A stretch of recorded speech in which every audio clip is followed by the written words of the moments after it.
அனைவருக்கும் வணக்கம். என்னுடைய பெயர் துர்கா. எனக்கு தற்போது 27 வயது ஆகிறது. 2 குழந்தைகளும் உள்ளது. எனக்கு 16 வயது இருக்கும்போதே என்னுடைய பெற்றோர்கள் என்னை திருமணம் செய்து கொடுத்து விட்டனர். நான் பார்க்க நல்ல சிவப்பாக அழகாக இருப்பேன். ஆனால் என்னுடைய கணவனோ கருப்பாக இருப்பார். எனக்கு அவரை சுத்தமாக பிடிக்காது.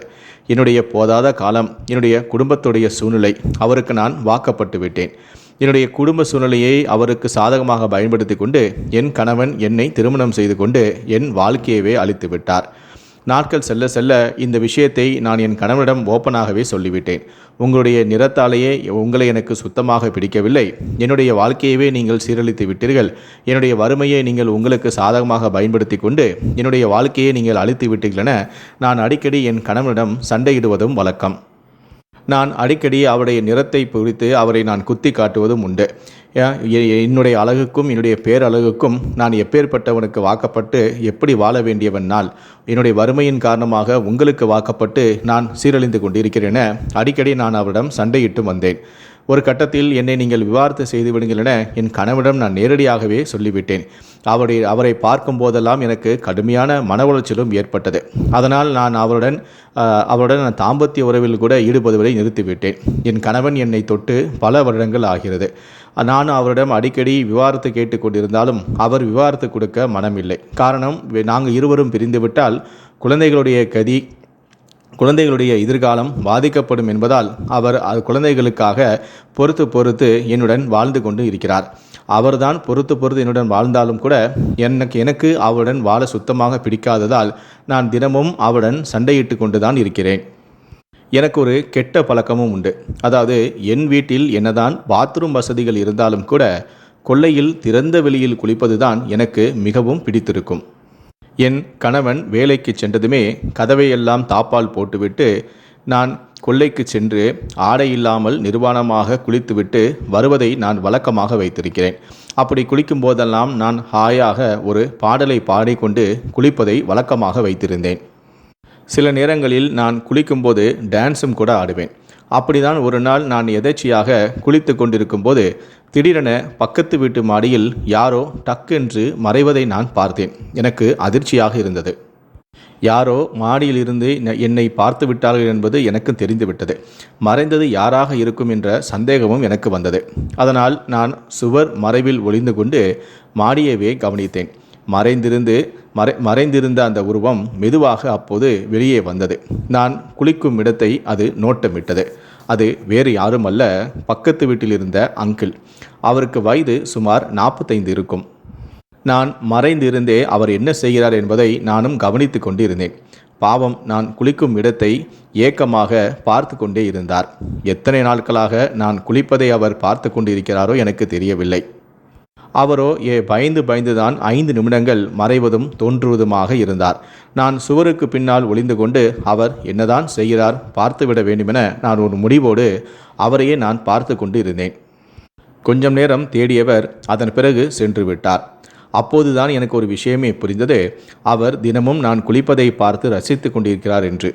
அது மட்டுமல்ல, அவருடைய மனைவியும் சில வருடங்களுக்கு முன்புதான் இறந்து விட்டார். அதனால் அவர் மட்டும் தற்போது தனிமையில் வாழ்ந்து வருகிறார். அந்த ஏக்கத்தின் காரணமாக தான் அவர் என்னை தினமும் மாடியிலிருந்து பார்த்து ரசித்து வந்தார் என்பதையும் என்னால் உணர முடிந்தது. அவர் ரொம்ப அழகாக கலராகவும் இருப்பார். அவர் என்னுடைய பக்கத்து வீட்டில் வசித்து வந்தாலும் கூட எனக்கு இதுவரை அவர் மீது இது போன்ற எந்த விதமான ஆசையும் வந்தது இல்லை. ஆனால் என்னை அவர் இதுபோல் பார்த்து கொண்டு இருக்கிறார் என்று எனக்கு தெரிந்த பிறகு அவர் மீது நானும் ஆசைப்பட்டேன். எனக்கும் என்னுடைய கணவனை சுத்தமாக பிடிக்காது, குறிப்பாக அவருடைய கருப்பான நிறம். அதனாலேயே நான் அவருடன் அடிக்கடி சண்டையிட்டு வந்தேன். எனக்கு பக்கத்து வீட்டு அங்கிள் போல நல்ல சிவப்பாக கலராக இருக்கக்கூடிய ஒருவர்தான் கணவனாக வர வேண்டும் என நான் ஆசைப்பட்டும் இருந்தேன். தற்போது நான் எப்படியெல்லாம் ஆசைப்பட்டனோ அப்படிதான் அந்த பக்கத்து வீட்டு அங்கிளும் இருந்தார். அதனால் என்னையே அறியாமல் அவர் மீது எனக்கு ஒரு ஈர்ப்பும் ஏற்பட்டது. அப்போதுதான் நான் ஒரு முடிவுக்கு வந்தேன்.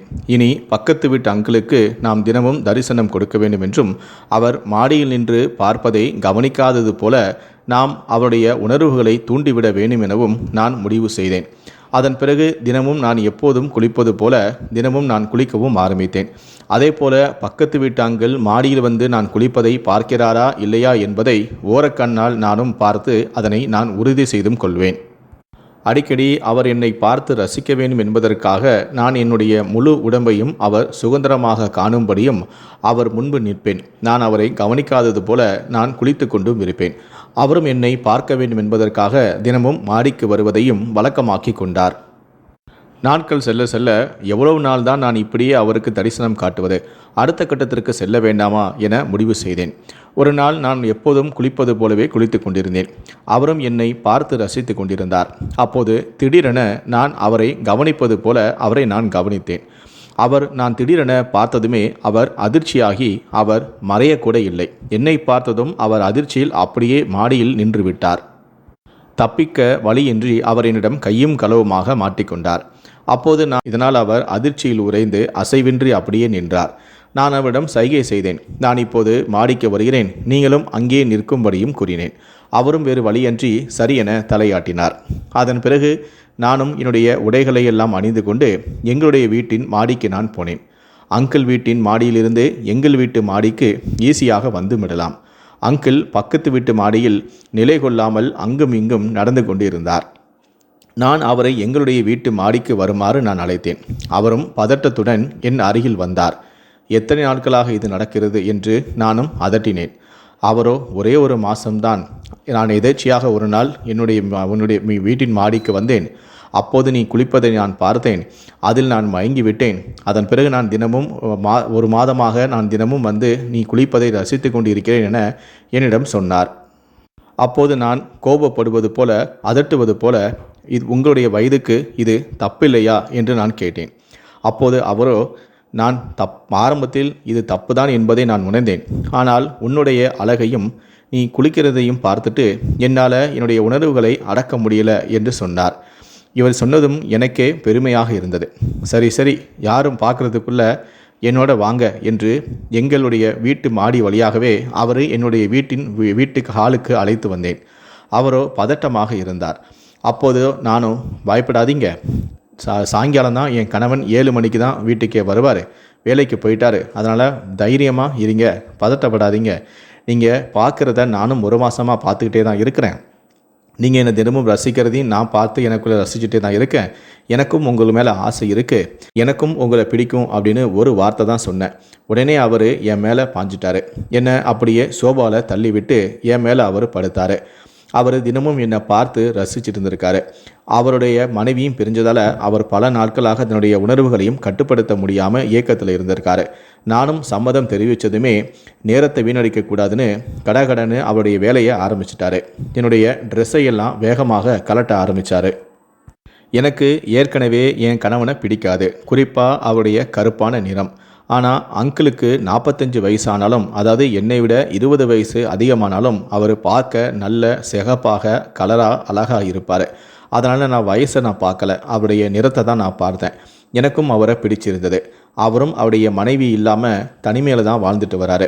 அதனால் நானும் கூடிய சீக்கிரத்தில் என்னுடைய கணவனை பிரிந்து அங்கிளை திருமணம் செஞ்சுக்கலான்னு ஒரு முடிவோடு தான் இருந்தேன். அதனால் அவர் என் மீது பாஞ்சதுமே நான் அவருக்கு ஒத்துழைப்பு கொடுக்க ஆரம்பித்தேன், அதுவும் சந்தோஷமாக. அதன் பிறகு எங்களுக்குள்ளே என்னெல்லாம் நடக்கணுமோ அதெல்லாம் நடந்துச்சு. அதன் பல நாட்களாக நானும் என் கணவனை பிரிஞ்சு, அதாவது கணவனோடு இருந்தாலும் கூட அவரோட எந்த விதமான தொடர்பும் இல்லாமல் இருந்த எனக்கு பல நாட்களுக்கு பிறகு கொஞ்சம் சந்தோஷமும் கிடைச்சிது. அதனால் நானும் கொஞ்சம் அதை அனுபவிச்சுக்கிட்டேன். அதன் பிறகு தான் நான் ஒரு திட்டத்தை வகுத்தேன். என் கணவனோட வாழ்கிறது எனக்கு சுத்தமாக பிடிக்கலை. அதே சமயத்தில் நான் என் கணவன்கிட்ட எத்தனையோ முறை விவாகரத்து கொடுத்துருங்க அப்படின்னு சொல்லி பல முறை கேட்டும் கூட என் கணவன் குழந்தைகளுக்காக விவாகரத்து கொடுக்க மறுத்துட்டார். நான் என்னதான் அவரோட சண்டையிட்டு அவரை அசிங்கப்படுத்தினாலும் கேவலப்படுத்தினாலும் அவருடைய நிறத்தை சொல்லி குத்தி காட்டினாலும் பல வழிகளில் அவருக்கு நான் இடையூறை ஏற்படுத்தினாலும் கூட அவர் குழந்தைகளுக்காக அதையெல்லாம் பொறுத்துக்கிட்டே போனார்.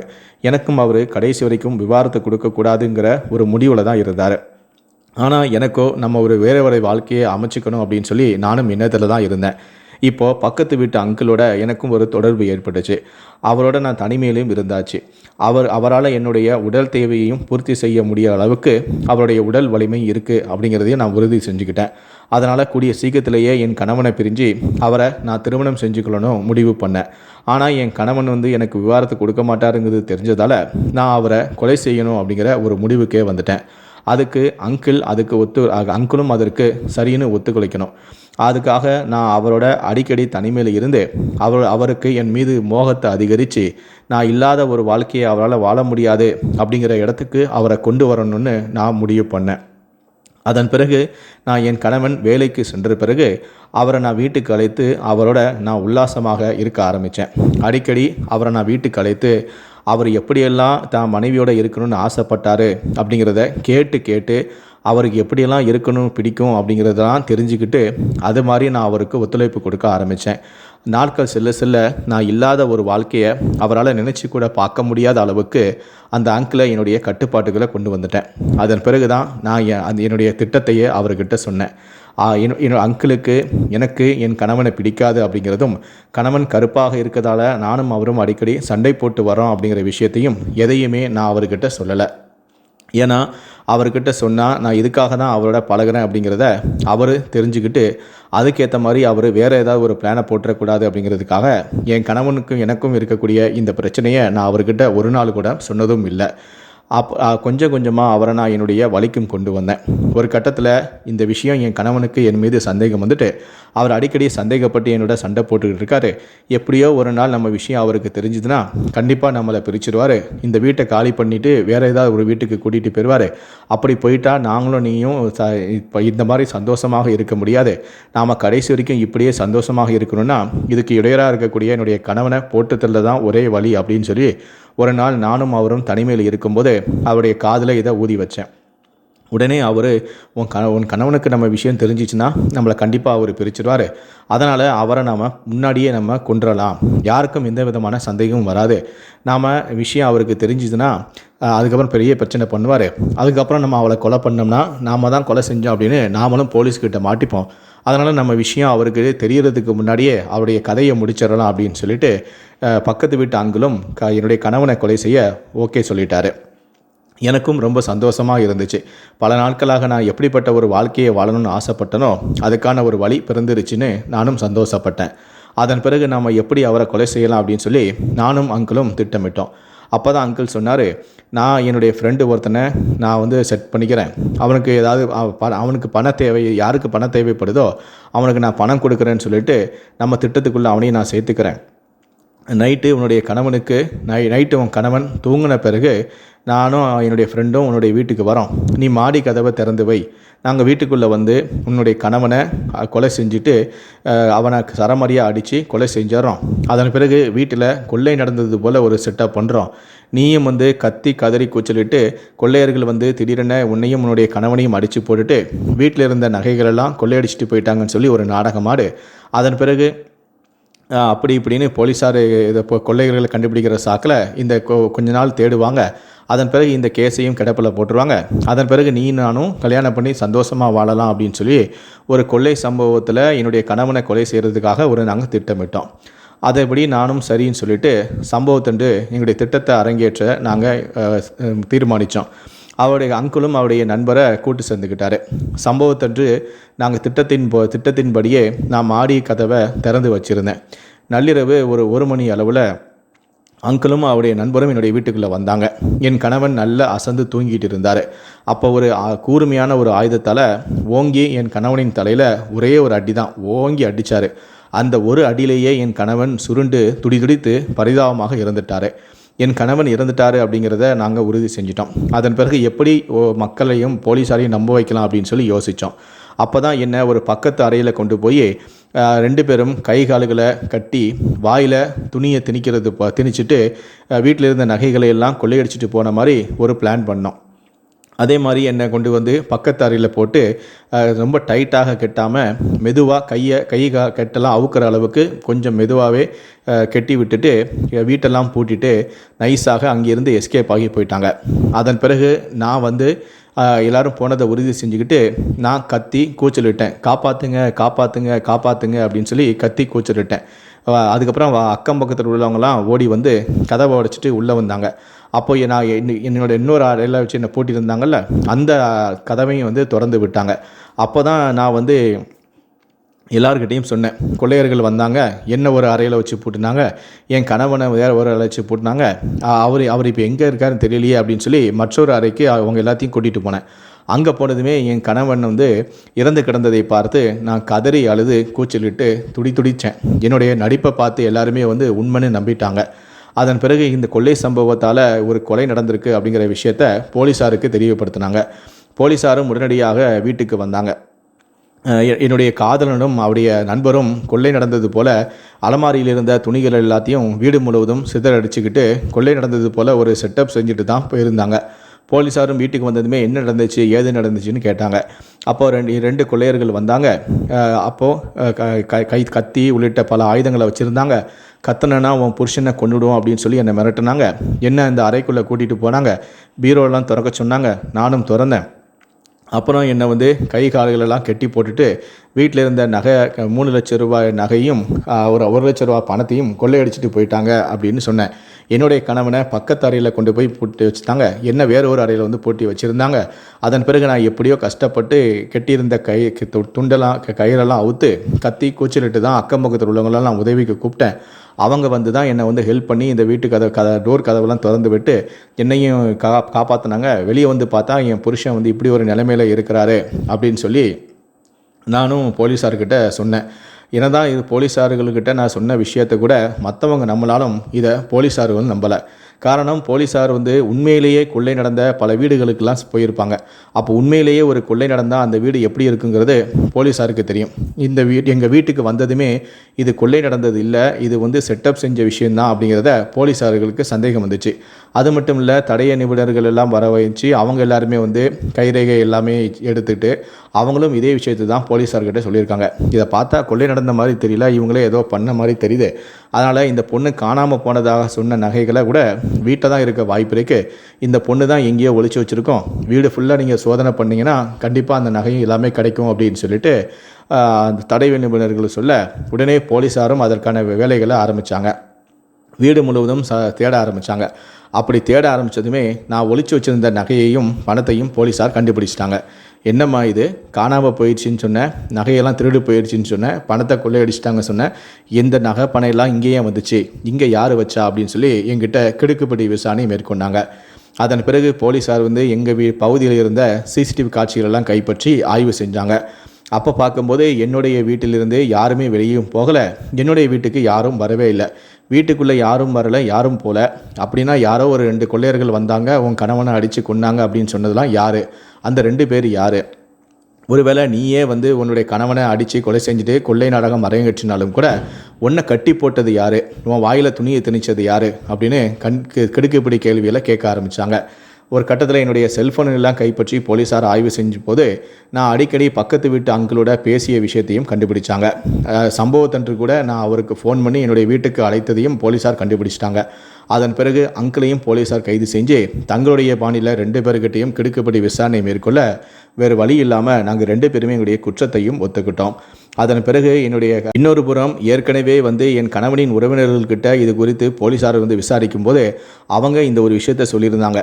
ஏற்கனவே அந்த பெண் தான் கணவனோட அடிக்கடி வந்து சண்டை போட்டுக்கிட்டே தான் இருப்பா, அவளுக்கு தான் கலராக இருக்கும் அப்படிங்கிற ஒரு கர்வம் இருந்துச்சு. என்னுடைய எங்கள் வீட்டு பிள்ளை வந்து கருப்பாக இருக்கிறதால அடிக்கடி அவனுடைய நிறத்தை சொல்லி குத்தி காட்டுவா, அடிக்கடி தன்னை வந்து விவாகரத்து பண்ணிடுங்கன்னு சொல்லிட்டு கணவனோட சண்டை போட்டுக்கிட்டே தான் இருப்பா. ஆனால் எங்கள் பையன் வந்து குழந்தைகளோட வாழ்க்கை கெட்டு போயிடக்கூடாதுன்னு சொல்லிட்டு அவள் மனைவி என்ன தான் சண்டை போட்டாலும் அசிங்கமாக திட்டினாலும் அவமானப்படுத்தினாலும் குழந்தைகளுக்காக அதையெல்லாம் பொறுத்துக்கிட்டே இருந்தா அப்படின்னு சொல்லிட்டு ஏற்கனவே போலீஸார்கிட்ட வந்து என் கணவனின் உறவினர்கள் வந்து இந்த மாதிரி சொல்லியிருந்தாங்க. இதன் காரணமாகவும் போலீஸாருக்கு என் மீது ஒரு சந்தேகம் இருந்தது. அதே போல் என்னுடைய கணவன் கூர்மையான ஆயுதத்தால் கொலை செய்யப்பட்டிருக்காரு, ஒரே அடியில் அவர் இறந்திருக்காரு அப்படின்னா ஏதோ ஒரு முன் விரோதம் காரணமாக தான் இந்த மாதிரி ஒரு விஷயம் நடந்திருக்கணும். இது கொள்ளையர்களை எதேச்சியாக தாக்கி கொலை செஞ்ச மாதிரி தெரியல, திட்டமிட்டு அவர் சாகணும் அப்படிங்கிறதுக்காகவே கூர்மையான ஆயுதத்தால் அவர் தாக்கப்பட்டிருக்காங்க அப்படின்னு என்னுடைய கணவனின் உடலை பிரேத பரிசோதனை செஞ்ச போலீஸார்களும் இந்த விஷயத்த சொல்லிட்டாங்க. இதனால் ஒரு புறம் குடும்பத்தார் சொன்ன விஷயம், இன்னொரு புறம் மருத்துவர்கள் சொன்ன இந்த விஷயத்தால் போலீஸாருக்கு என் மீது ஏற்கனவே சந்தேகமும் வந்திருந்துச்சு. அதன் பிறகு தடயல் நிபுணர்களும் இது கொள்ளை நடந்த வீடு மாதிரி தெரியலை, இது இவங்களே செட்டப் பண்ண விஷயம்னும், இந்த வீட்டிலே தான் அவங்க காணாம போன நகையை எங்கேயோ ஒளிச்சு வச்சுருப்பாங்க, தேடி பார்த்தீங்கன்னா அது கூட கிடைக்கும்னு சொன்னதால் போலீஸார்கள் தேடி அதையும் கண்டுபிடிச்சதால் அவங்க எல்லா பணிகள்லையுமே என் மேலே தான் சந்தேகம் பலமாக எழுந்ததால் போலீஸார் என் மீது கிடுக்குப்பிடி விசாரணையை மேற்கொண்டு என் வாயாலேயே அனைத்து உண்மைகளையும் சொல்ல வச்சுட்டாங்க. தற்போது என்னுடைய கணவனை நான் கொலை செஞ்ச குற்றத்திற்காக பக்கத்து வீட்டு அங்கிளும் நானும் அவருடைய நண்பரும் சிறையில் கம்பி எண்ணி கொண்டு இருக்கோம்.